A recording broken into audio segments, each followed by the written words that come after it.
Good morning বন্ধুরা, কেমন আছেন আপনারা সবাই? আশা করি সবাই ভালো আছেন, সুস্থ আছেন। আমিও ভালোই আছি। আজকে শনিবার, সকাল এখন 8টা বাজে। গতকালকে একটা কিষান খেতি দুধের প্যাকেট আনিয়েছিলাম। প্রথমে ভাবছিলাম ছোট দুধই আনবো, তারপর ভাবলাম যে রোজই তো চা হচ্ছে, তো ফুটিয়ে রেখে দেবো, একেবারে অল্প অল্প করে বার করবো। আর এখন যেহেতু আমি প্রত্যেক দিন দুধ চাটা খাচ্ছি না, সেই কারণে দুধটা একটু কমই লাগছে, মানে চায়ের খরচটা কমে গেছে এই আর কি। আর প্রত্যেক দিন আপনারা দেখেন আমি রান্নাঘরে এসে রান্না করি, কিন্তু আজকে আর রান্না বান্না বসাইনি, কারণ আজকে বেলার দিক করে তন্ময় কাজে যাবে, ওই 10:30 11টা করে যাবে।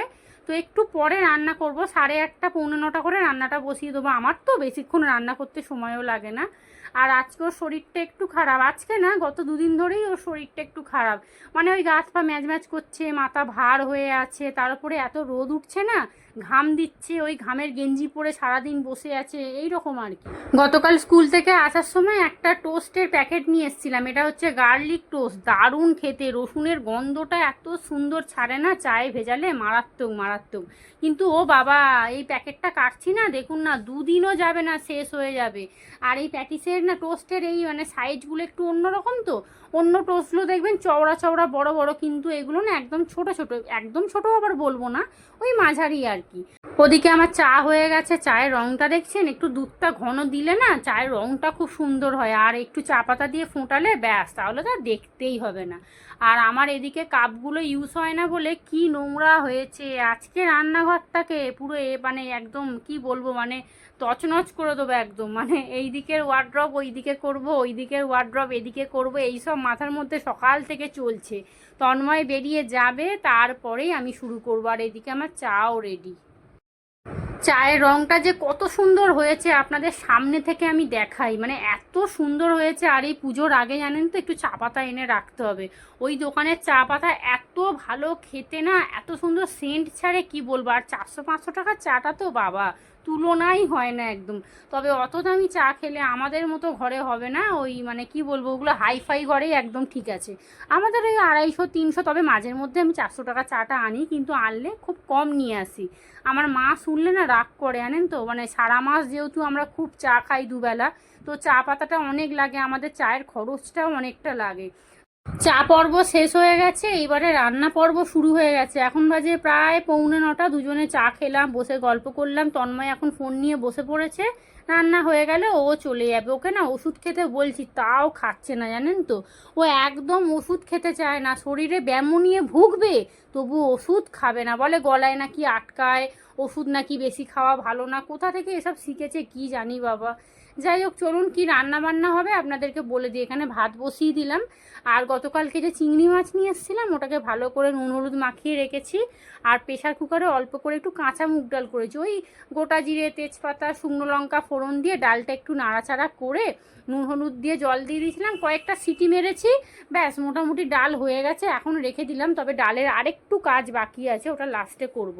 আর আজকে আমি চিংড়ি মাছটা না ওই ভাপা চিংড়ি করব, তবে ভাপা চিংড়ি হয় কিন্তু ওই নয় ভাতের হাঁড়ির মধ্যে, আর নালে গরম জল করে মাঝখানে বসিয়ে দিতে হয়, কিন্তু আমি সেটা করব না। আমি এই যে কড়ার মধ্যে এখানে সর্ষে ভালো করে পেস্ট করে নিয়েছি একটা কাঁচা লঙ্কা দিয়ে, এইবারে যে নুন হলুদ মাখিয়ে এখানে যে চিংড়ি মাছটা রেখেছিলাম সেটা দিয়ে দিলাম, একটু ভালো করে নাড়াচাড়া করে নেবো, নিয়ে এর মধ্যে একটু নুন হলুদ দেবো আর একটু বেশি করে কাঁচা সর্ষের তেল দেবো। এই ছোট্ট কড়াটার মধ্যে এখন মোটামুটি আধা ঘন্টার মতো হবে। একদম শুকনো, একদম শুকনো করবো না, একটু মাখা মাখা করবো আর কি। আর এখানে 3-4খানা কাঁচা লঙ্কা চিড়ে রেখে দিয়েছি, দিয়ে দেবো, পরিমাণ মতো নুন দেবো, হলুদ দেবো, ব্যাস আর কিচ্ছু লাগবে না। আর একটুখানি নারকোলের দুধ হলে ও হো, মানে কি বলবো, দারুণ দারুণ। কিন্তু সে তো আর কপালে হবেও না, তবে নারকোলের দুধ জানেন তো ওই প্যাকেট পাওয়া যায় কোকোনাট যেটা, তো ওইটা একটা এনে ফ্রিজে রাখলে হয়। তবে আমাদের এইসব রান্না প্রতিদিন হয় না, তো সেই কারণে আমি আর আনিও না। নুন হলুদ দিয়ে ভালো করে মিশিয়ে নিয়েছি, এবারে 3-4টে কাঁচা লঙ্কা দিয়ে দিচ্ছি। আর এই মাছটা তিশানের খুব প্রিয়, চিংড়ি মাছ তো যে কোনো বাচ্চাই খুব ভালোবাসে, কিন্তু যে কোনো বাচ্চা কেন বলবো, বুড়োরাও ভালোবাসে। চিংড়ি মাছ একটা এমনই মাছ, মাছ তো নয় জলের পোকা আর কি। তো চলুন, হয়ে গেছে, দিয়ে দিয়েছি। আর এইটুকু সর্ষে না রেখেছিলাম, ভাবছিলাম বেশি হয়ে যাবে, কিন্তু চিংড়ি মাছটা দেখছি অনেকটাই আছে, আর একটু বড় বড় তো, তো মোটামুটি এটা সবটাই লাগবে। তো একটু জল দিয়ে দিলাম, একটু জলটা বেশি দিলাম, কারণ মোটামুটি 20-25 মিনিট মতো ফুটবে, তো জলটা পুরো টেনে যাবে। নামাবার আগে অল্প করে কাঁচা সর্ষের তেল নুনটা চেক করে নেবো, ব্যাস, তাহলেই এদিকে চিংড়ি ভাপা একদম রেডি। তবে এদিকে মাছগুলো একটু বড় বড় হলে ভালো হতো, ঠিক আছে অসুবিধা নেই, চিংড়ি মাছ তো আবার কি আছে, স্বাদে গন্ধে একই সব, খালি বড় আর ছোট এই তফাৎ। একটু সর্ষের তেল দিয়ে দিচ্ছি, আর এর সাথে হবে হচ্ছে আলু পোস্ত। মাকে দিয়ে তো পোস্ত বাটিয়ে রেখেছিলাম, আমার না ছোট মিক্সির যে বাটিটা ছিল ওটা নষ্ট হয়ে গেছে। আরে নষ্ট হয়নি, কেমন মানে যখনই চালাচ্ছি না ওই ঘ্যার ঘ্যার করে আওয়াজ হচ্ছে, বাবা সে তো ভয় লাগছে, একবার তো ছিটকে গিয়ে চোখ মুখ পুরো একদম কানা হয়ে যাওয়ার অবস্থা। আর মশলা মানেই বুঝতে পারছেন মাঝের মধ্যেই কাঁচা লঙ্কা তো থাকেই, তো সেই কারণে আমি এখন আর ওটা চালাই না। আর দুবার একবার দোকানেও নিয়ে গেছিলাম, কিন্তু বললো কোনো অসুবিধা নেই, কোনো ভয় পাওয়ার কোনো কারণ নেই, তুমি চালাতে পারো। কিন্তু কেন জানি না যেই চালাচ্ছি না এটা ক্যার ক্যার করে আওয়াজ হচ্ছে, সেই জন্য আমি ভয় আর চালাই না। না হলে ওইটার মধ্যে না ভালো পোস্ত পেস্ট হতো। তো ঠিক আছে, সিলটাও তো সেই পড়েই আছে, সিলেতে একটু মা বেটে দেয় আর কি। তো ওদিকে ভাতটা ফুটে গেছে, এদিকে ডালটার মধ্যে অল্প করে জল দিয়েছিলাম, ব্যাস হয়ে গেছে। অল্প করে একটু ঘি মিষ্টি আর নুনটা চেক করে নিয়েছি, হয়ে গেছে ডাল। এদিকে ডালটা অল্প করে করলাম, কারণ ওই যে চিংড়ি ভাপাটা করেছি না ওইটা দিয়েই অর্ধেক ভাত খেয়ে নেবে ওরা বাবা ছেলে। আলু পোস্তর আলুটা বসিয়ে দিয়েছি, এখানে পেঁয়াজ কেটে নিয়েছি, পোস্ত এখানে বার করে নিয়েছি, শুধু আলু পোস্তটা করবো ব্যাস, তাহলেই রান্নাবান্না মোটামুটি কমপ্লিট। এদিকে ভাত হয়ে গেছে, এদিকে আলু পোস্তটা এখনও বসাইনি, চিংড়ি ভাপাটাও মোটামুটি রেডি হয়ে গেছে। আর মাঝখানে অনেকগুলো বাসন ছিল সেগুলোকে মাজলাম। আর এই দেখুন, যখনই কাপ কিনি দুখানা একসাথে কিনি, যাতে আমি একটা নিতে পারি আর তন্ময় একটা নিতে পারে। এই দেখুন, দেখছেন কাপটা মাছ দেখিয়ে মানে এমন চাপ দিয়েছি হ্যান্ডেলটাই ভেঙে গেছে। তো কি আর করা যাবে, সকাল সকাল দেখুন এরকম মানে। আর সব থেকে বড় কথা, কাপ ভাঙলে দেখবেন খুব মন খারাপ লাগে না? আর নতুন কাপগুলো কিনে নিয়ে আসি শখ করে পছন্দ করে করে, আর এরকম হয়। আমার খুব একটা কাপটা ভাঙে না, ওই মাঝের মধ্যে আর কি। আজকে কিভাবে বুঝতেই পারলাম না, কাপটা না ফটাস করে আর পড়ে গিয়ে ভাঙলো না, এমনভাবে চেপে ধরেছি ভয়ে। মানে কি বলুন তো, ওই অনেক সময় দেখবেন বাসন মাছ দেখি না হাত দিয়ে স্লিপ খেয়ে যায়, তো ওই যদি স্লিপ খেয়ে যায় সেই জন্য চাপ দিয়েছি, ব্যাস মটাস করে ভেঙে গেছে। তো চলুন, এখন একটাই পড়ে আছে, ওটাতে আর চা খাবো না, খেলেও আমি শুধু একা খাবো। আর যখন তন্ময়কে চা দেবো তখন ওই জোড়া যে শালিকগুলো আছে দেখতে পাচ্ছেন ঝুলছিল, তো ওখান থেকেই দুখানা কাপ একসাথে বার করে নেবো। আর দুটো কাপ একসাথে চা দিলে দেখবেন দেখতেও ভালো লাগে। তো চলুন, এখানে আলু পোস্তর জন্য পেঁয়াজটা ভেজে নিয়েছিলাম, আলুটা ভাজা ভাজা করে পোস্তটা দিয়ে দিলাম, 3-4টে কাঁচা লঙ্কা দিয়েছি, ব্যাস একটু শুকনো শুকনো হবে, নামাবার আগে এতেও দেবো সর্ষের তেল, তাহলেই হয়ে যাবে আলু পোস্ত। আর আলু পোস্ত কিন্তু হলুদ দেয় না, আমি এর আগেও অনেকবার বলেছি, কিন্তু আমি হলুদ দিই, কারণ তন্ময় একদম পছন্দ করে না হলুদ ছাড়া রান্না। ও দেখলেই বলবে, বাবা কি করেছো এটা তুমি, হ্যাঁ সাদা সাদা, ইস কি বিচ্ছিরি। খেতে কিন্তু একই রকম টেস্ট হবে, কিন্তু ওই যে দেখতে খারাপ লাগবে, সেই জন্য আমি আর করলাম না। এখানে আলু পোস্ত রেডি হয়ে গেছে, এটা যখন দুপুরবেলা খাবো পুরো শুকনো শুকনো হয়ে যাবে। এদিকে ভাত হয়ে গেছে, আর এদিকে তন্ময়ের জন্য ডাল, আর এদিকে চিংড়ি মাছটাও বাইরে নিয়েছি। বারবার বলছে আমাকে একটু চিংড়ি মাছ বেশি করে দেবে, আমি বলছি ঠিক আছে তোমরা দুজনেই খাবে, কারণ আমার জন্য না ওই মাছ আছে, মা গতকালকে যে ভোলা মাছ দিয়েছিল সেটা দিয়ে আমার হয়ে যাবে। এদিকে তিশানের জন্য অল্প করে একটুখানি, অল্প করে কেন বলবো, একটা গোটা প্যাকেট ম্যাগি বসিয়েছি, এখন বাজে প্রায় 9:30। আর দেখুন তন্ময় ডিপ ফ্রিজে ঢুকিয়েছিল ওই থামসাপের বোতলটা, দেখছেন পুরো একদম চাই হয়ে গেছে, একদম পুরো বরফের। তো এখানে তিশান ব্রেকফাস্টে খাবে হচ্ছে ম্যাগি। আর এখানে গত সপ্তাহে যে ঘর পরিষ্কার করেছিলাম, এই যে এখানে সব বিছানার চাদর, বালিশের ওয়ার, তন্ময়ের এখানে দুটো গেঞ্জি, একটা প্যান্ট, ওর তো প্রতিদিনই কাচতে হয়। আর এটা একটু সার্ফ দিয়ে না কেচে দিলাম, কারণ 10 জনের হাতে তো, উফ বাবা। চলুন, আর একটা ওরকম প্যান্ট কিনতে হবে, তন্ময় বলেছে। আমি আসলে একটা কিনেছি, কেন বলুন তো, সাইজে হবে কি হবে না। এই যে এই কুর্তিটা লাল কুর্তি, জলে ভিজিয়ে রেখেছিলাম, আমি ভাবছিলাম হয়তো রং উঠবে, তারপর দেখি না রং ওঠেনি। বাজে এখন 11:45, এতগুলো জামা কাপড় মিলতে মিলতে অনেকটা সময় পেরিয়ে গেছে। আর এই যে প্রথমে এই ওয়ার্ড্রপটাকে সরিয়ে নিচ্ছি, সরাচ্ছি না মানে ফাঁকা করছি আর কি, ওপরে বোতলগুলো সব সরিয়ে নিয়েছি, আর সমস্ত কিছু তিশান আমাকে সাহায্য করে দিচ্ছে। তো আমাকে বলেছিল মা তুমি ঘর পরিষ্কার করে করলে বলবে, আমি কিন্তু তোমার হাতে হাতে করে দেবো। তার এই যে এখানে কত জামা কাপড় দেখছেন, আর এই লকগুলো খারাপ হয়ে গেছে জানেন তো, অনেক দিন হয়েও গেছে, ওইটা ফাঁকা করে নিয়েছি, এইবারে এই ওয়ার্ড্রপটাকে ফাঁকা করছি।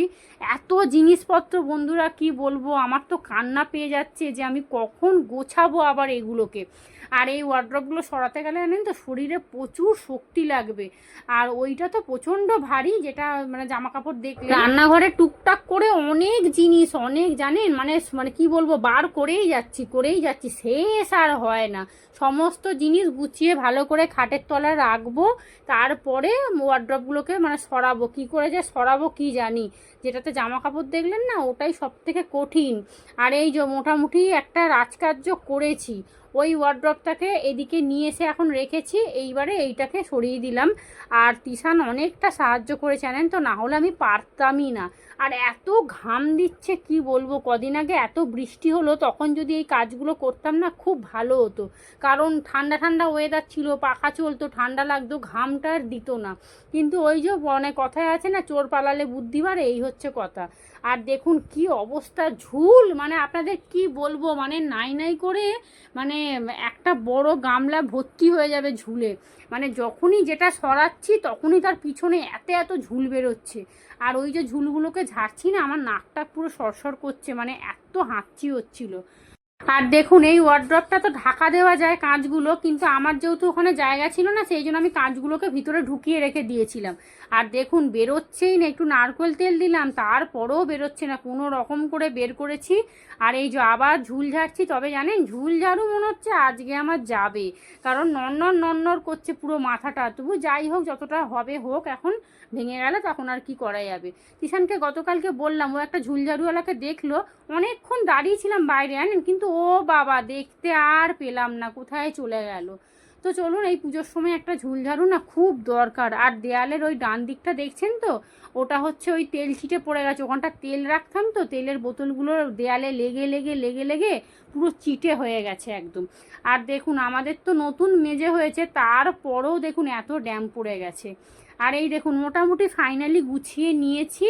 এইখানে ওই যে ওইদিকে যে ওয়ার্ড্রপটা ছিল, সরু ওয়ার্ড্রপটা, এইখানে নিয়ে এসেছি। আর এই যে এখন মোটামুটি জিনিসপত্রগুলোকে গুছিয়ে গাছিয়ে রেখেছি।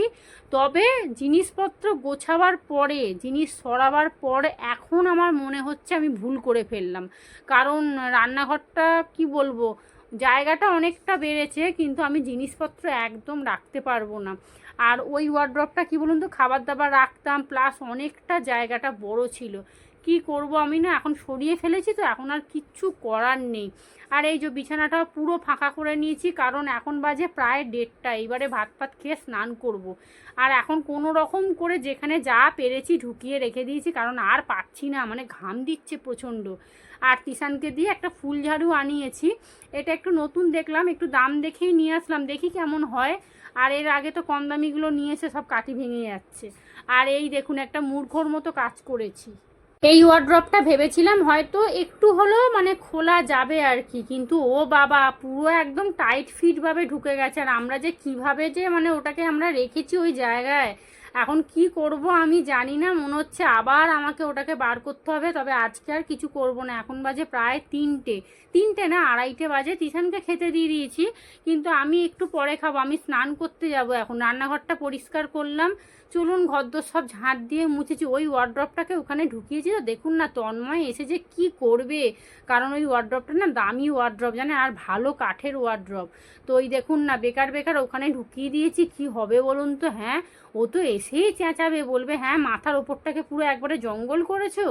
তো চলুন যাই হোক, আজকের দিনটা এখন থাক। দুপুরের লাঞ্চ মেনু দেখিয়ে দিই, ভাত, আলু পোস্ত, আর এই হলো মুগ ডাল। অল্প করেই রেখেছি, কারণ আমার যে ওই মা যে মাছ নিয়ে এসেছিলো ওটা দিয়েই আমার হয়ে যাবে। আর এখানে চিংড়ি মাছও অনেকগুলো আছে, তিশানকে দিয়েছি, তারপরেও অনেকগুলো আছে, তো রেখে দেবো ফ্রিজে। আমি তো খাবো না, কারণ সর্ষে, তারপরে আবার এই এটাকে কি বলে, ভোলা মাছ, বাবা সব একসাথে খেলে আমাকে আর দেখতে হবে না। আর এই ভোলা মাছের মাথাগুলো যে বন্ধুরা কি ভালো লাগে, আর আমার মা ঝালটা এত সুন্দর করে না, মানে ওই দিয়েই এক থালা ভাত খাওয়া হয়ে যাবে। তো মাকে বলে দিয়েছিলাম, মা আমার জন্য তুমি কিন্তু মাথা বেশি করে আনবে। আর ওদের যেহেতু 1 কেজি করে মাছ নিয়ে আসে, মাথাটাও অনেকটা পরিমাণে হয়। আর এই দেখুন, দেখছেন জিনিস রাখার জায়গা নেই, জানেন তো কি করি বলুন তো। আর এখানে জামা কাপড় সমস্ত ঠাই করে রেখে দিয়েছি। এখন বাজে 3টে বাজে পুরো এখন। তো চলুন, স্নান টান করে চলে এসেছি, এবারে খাওয়া দাওয়া সেরে নিই। আর এই দেখুন, ওইখানে যে ওয়ার্ড্রপটা রেখেছিলাম এই রকম অবস্থা। কি করব, মানে আমি না কি ভুল যে করে ফেলেছি, আমি এখন মাথা ঠুকছি। তো তন্ময় আসলে দেখুন না, আমাকে বলবে, হ্যাঁ তোমার খেয়ে কাজ নেই, রান্নাঘরে একে জায়গা নেই, তার উপরে তুমি ওই সরুটাকে এখানে ঢুকিয়েছো। সন্ধে এখন 6টা বাজে, চলে এসেছি রান্নাঘরে। রান্নাঘরটা তো পরিষ্কার করে নিয়েছিলাম, কটা খাবার বাসন ছিল সেগুলোকে মাজলাম। আর তন্ময় আজকে তাড়াতাড়ি চলে এসছে, ওরও শরীরটা ভালো না, ওই গা হাতে পায়ে যন্ত্রণা হচ্ছে। রাত্রে তো বললো একটা প্যারাসিটামল খাবে, জানি না এখন তপস্যা করতে হবে প্যারাসিটামল খাবে কি খাবে না। মানে এইসব মানুষকে নিয়ে না সংসার করা মহা বিপদ, জানেন তো। মানে এখন থেকে ওষুধ খাচ্ছে না, হট করে বিছানায় পড়লে কি হবে বলুন তো। হ্যাঁ, তো চলুন, এখানে আসার সময় একটু কচুরি নিয়ে এসেছিলো আর পান্তুয়া নিয়ে এসছে। আর এই যে সেই রান্নাঘর, তন্ময় ঢুকেই বলছে, কি গো তুমি কি করেছো, আর এতগুলো ওয়ার্ড্রপ সরালে কি করে। আমি বলছি আমি আর ছেলে, বলছে ছেলের হাতে পায়ে ব্যথা হোক না, তোমাকে দেবো, দেখবে ক্ষণে। তো চলুন, এখানে তিশান সন্ধে দিতে বসে গেছে, ওকে বললাম সন্ধেটা দিয়ে দে। জামা কাপড়গুলোকেও এখনও গোছাইনি, কারণ আমার মনটা সকাল থেকে খুব খারাপ, সকাল থেকে না দুপুর থেকে, ওই যখন থেকে ওয়ার্ড্রপগুলোকে সরিয়েছি তারপর থেকে। আর রান্নাঘরে তো একটা বোতল রাখারও আর জায়গা নেই, ওটা দেখে আরও মনটা খারাপ লাগছে, কারণ আমাকে আবার এগুলোকে সরাতে হবে। হায় হায় ভগবান, আমি সারাদিন যে কিভাবে আজকে কাটিয়েছি না, আপনাদের কি বলবো। তন্ময় বলছে খেয়ে কাজ নেই। হ্যাঁ, প্রত্যেকটা ওয়ার্ড্রপ ভালোভাবে ব্যবহার করতে পারতো, ওই দামি ওয়ার্ড্রপটাকে ওই ভিতরে ঢুকিয়ে দিয়েছে, ওটাকে তো খুলতেও পারবে না, ওটা তো বেকার ওখানে পড়ে থাকবে। তখন আমি বললাম, আমিও পরে বুঝলাম জানো তো, কিন্তু আমি যখন সরাচ্ছিলাম তখন আমার মাথায় ছিল না।